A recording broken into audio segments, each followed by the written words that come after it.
All right, welcome back and to this section on the Photoshop Element version 14 workspace. In this section, we're going to take a look at the different elements of the Photoshop working environment and how each of those is used by you, the user. However, before we can start poking around in Photoshop, we need some photos on which to work. As such, we're going to begin by learning how to offload images from that camera onto our laptop. Let's start there. All right, how do we get those great pictures off your camera and onto your laptop? Well, we're going to start by creating a new folder on the desktop where we'll temporarily, and I emphasize the word temporarily, store our photos while we work on them. Once we've cleaned them up and created our DVD, then we'll put our new folders in the pictures as well as the videos library where they belong. Notice we named our new folder 2016-7 for July of 2016 and then gave it a brief description. Now, when we ultimately put our cleaned up photos into the pictures library, the folders will sort nicely and we'll be able to easily find our treasured memories. All right, to offload your pictures, you're going to need the right cable for your particular camera. The only way you're going to find out is to take a look. Now, our go-to home camera is this Nikon D610.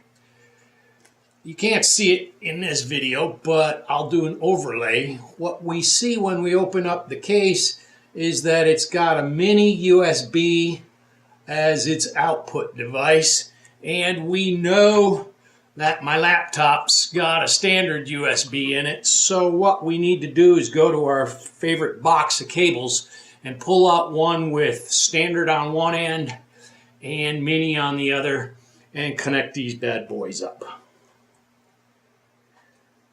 Before we connect, we make certain the camera is turned off, which it is, and now we can plug in. Yes, we can. Okay, the next step is to open File Explorer, or Finder if you're on a Mac, and simply turn on your camera. Now at this point, a lot of camera and laptop vendors are going to try to open their own proprietary software for you to manage your photos. Shut that stuff down. We're going to play with the big boy toys. We begin by finding the folder associated with your camera.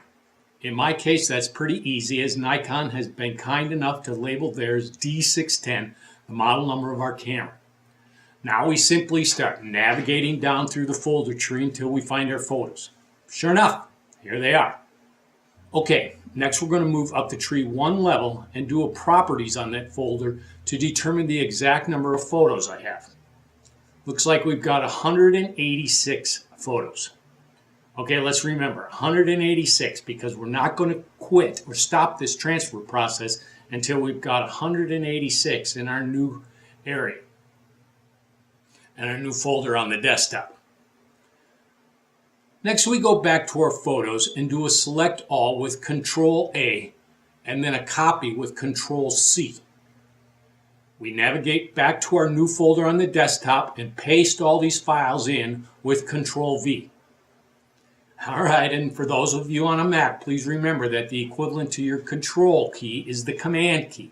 So we'll do a select all with Command A copy with Command C, and a paste with Command V. After a couple of seconds of transfer, we should be seeing our files in the newly created desktop folder. Because we never trust computers or software vendors with our photos, we now move up and check the file count in our desktop folder. Beautiful, 186 files. That was what we expected, so now we can go back to the camera folder and delete. Control Alt to select, and then the delete key. Remember, however, there is no wastebasket associated with external hard drives. As such, when you delete these guys, they're gone for good. What's the real chase? In reality, before I had done this delete, I would have done a little CYA and copied these things all off to a thumb drive. But we're just doing a demo here. That leaves us with just one more thing to do before we're ready to start working with these photos. For some unexplainable reason, Windows will occasionally decide to make these newly created files read-only because they were imported from an external hard drive. What's the solution? Go to the folders property and this time shut off the read-only attribute and allow it to cascade the change to all subfolders and internal files. Okay, now we're ready to start playing with these things. Oh, and by the way, if you forgot to reset these files, you'll remember the first time you try to update them. Oops! Update not allowed because the file is read-only. Time now to shut off that computer and disconnect the cables. All right, we're ready to start playing with Photoshop. All right, finally, after all this talk about the great and powerful Photoshop Elements version 14, it's finally time for us to open it up and start taking a look inside the box. Great fun. Before we do, however, a quick word on running it and watching this video at the same time. Actually, I rather recommend you do these synchronously. Go ahead and watch me for a couple of seconds and then go ahead and do the same thing on your laptop. Photoshop Elements does not use a great deal of resources, so on most laptops you should be able to do both things at the same time without any real problem. If you're on a lower end box, you may need to do this asynchronously. I'm sorry. All right, with that, let's go ahead and launch. So people, go ahead and click that Photoshop launch icon. Some of you will have it on your desktops. Others of you will have put it in your personal toolbar. I hope that's the case. After a couple seconds, what you'll see is a screen that Adobe calls their welcome screen. This screen gives Adobe a chance to pump you with all forms of marketing and I'm sure hassle you about your trial version should that be applicable. No big deal. If it makes you completely nuts, go up here and turn it off. But for me, I just bounce right through it by clicking down here on the photo editor icon. After a couple of seconds, you will be looking at this, the Photoshop Elements version 14 workspace. Wow. Yes, that is a lot of stuff. But the good news is that it's all pretty easy once you get the hang of it. We're going to go through it nice and slowly. Let's start up here with these menus, the top. I'm sure I don't have to tell you about the File menu option. Let's go ahead and open a couple of photos from our newly created desktop folder. All right, as you can see, your photos are going to open here in the work area, and additional images exist down here in what's called the project bin. To change photos, simply click on the new one down here in the project bin. Next, let's change from the default after only view to before and after horizontal view. Okay, I think that's self-explanatory. It's one of those, once you see it, you got it. Now let's just do a quick smart fix on this image and see what we get. Smart fix is, if you will, lazy man's method for editing photos. It does a pretty good job with a single click. By the way, that same Smart Fix option was also available up here under the Enhance menu options. While we're here, let's go ahead and convert this shot to a black and white. Oh, that's nice. All right, let's next choose the cropping tool from the toolbar over here on the left side and finish this shot off. A little less brightness so we get a stronger impact of the sun coming in the window, and I'm ready to call it complete. What do you think? Yes, I appreciate completely. That is a gorgeous kid. And yes, Grandpa is biased. All right, now I know what you're thinking at this point. That's just too much stuff to learn, and there are just too many menu options, toolbar options, just too much stuff going on. I can't possibly learn this. First off, we're going to take this systematically, and we are going to learn it. It's not that difficult. It's just like any other software tool. It just takes a little practice. Second, and the really good news is Adobe has provided us with what it called guided wizards. Let's take a look at doing these exact same sorts of activities on this photo but now through the Guided tab, through the use of Adobe's wizards. Let's check it out. Okay, for this example, let's learn how to open a photo straight into Photoshop Elements. Here's our example image again in our 2016-7 Washington State Move-In folder. Let's right-click on that baby and select Open with Photoshop Elements 14. Cool. Jumped right into the Quick tab and our to-be-edited image is already open. All right, from now on, let's just agree. Now we're going to start every single editing session with an auto smart fix. It's going to give us a nice little jump start on the overall picture quality, and it's just too easy not to do. All right, if you'll recall, last time we next converted this image to a black and white. Let's jump over to the Guided tab and then the black and white sub-tab to see what we have for option wizards. Okay, the very first option here looks like it'll work perfectly for us. I simply read and follow the wizard instructions and it walks me through the process. I think I like this black and white variant, so we'll go with that option and then jump right back to the Quick tab editor. Now check out what happens when I pick the before and after horizontal view. Come on, Adobe. How about the original version here?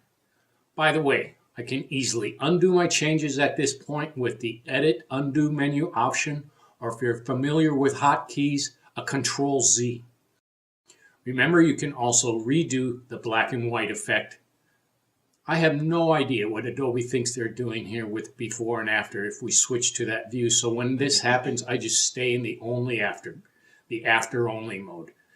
Next, if you'll recall, we cropped our photo down to get rid of this junk at the bottom of the image.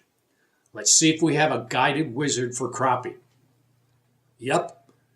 Here we are, and after a couple quick guided steps, we have our image properly cropped. Check that out. They even had our rule of thirds laid out as a default for us. Beautiful composition, and I didn't really have to think about it. Finally, in our last example, we decreased the brightness of our photo a little to give a little more impact to that sun coming through the window. Again, let's check our Guided tab for a brightness wizard. Yep, here we are. And again, after just a couple of easy steps, I have my brightness perfected. Now I go ahead and save my updated photo as version 3 of this file, and I'm ready to move on. Now before we exit Photoshop Elements version 14, let me jump very quickly to the Expert tab.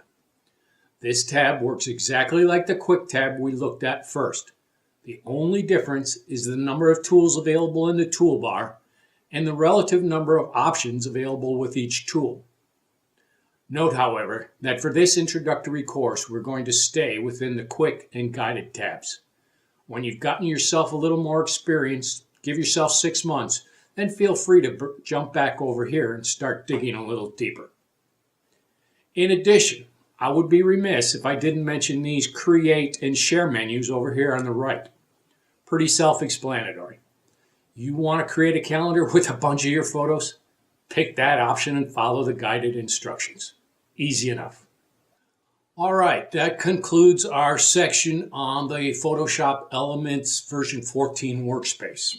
I know it was a pretty big pill to swallow, but we're going to take the next few sections to work through each of these functions independently, and I'm sure by the end of those sessions you'll feel much more comfortable. All right, what did we learn in this section? First and foremost, when we clicked our launch icon, we got the Adobe welcome screen wherein Adobe sends us messages about updates on our software as well as tutorials and stuff like that. You don't like that welcome screen, simply turn it off, and next time it'll jump straight to Photoshop Elements. Once we're in Photoshop Elements, we have standard set of menus across the top. We began by using the File Open menu option combination to get a couple of files open into our workspace. By default, the last file opens up into the work area, that large area in the center of the screen. All remaining photos open up on the bottom in what is termed the project bin. We then looked at some of the options available to us within the Quick tab, in particular the toolbar over on the left and the adjustments area over on the right. Easy enough to use. Pick one of the tools and they're pretty intuitive, going to get through most of them without any help at all. Finally, we took a look at the guided tab area, wherein we performed a similar set of functions through wizards provided to us via Adobe and Photoshop Elements. Nice way to start using the tool without a great deal of training, because basically they guide you through everything. We concluded this section with a brief discussion of the Expert tab as well as the Create and Share menus. Self-explanatory, don't need to beat that horse. That pretty much concludes this section. I'm looking forward to the next one when we start actually editing photos in Photoshop Elements version 14. So stick with me. We'll be back very soon. And remember, keep on learning.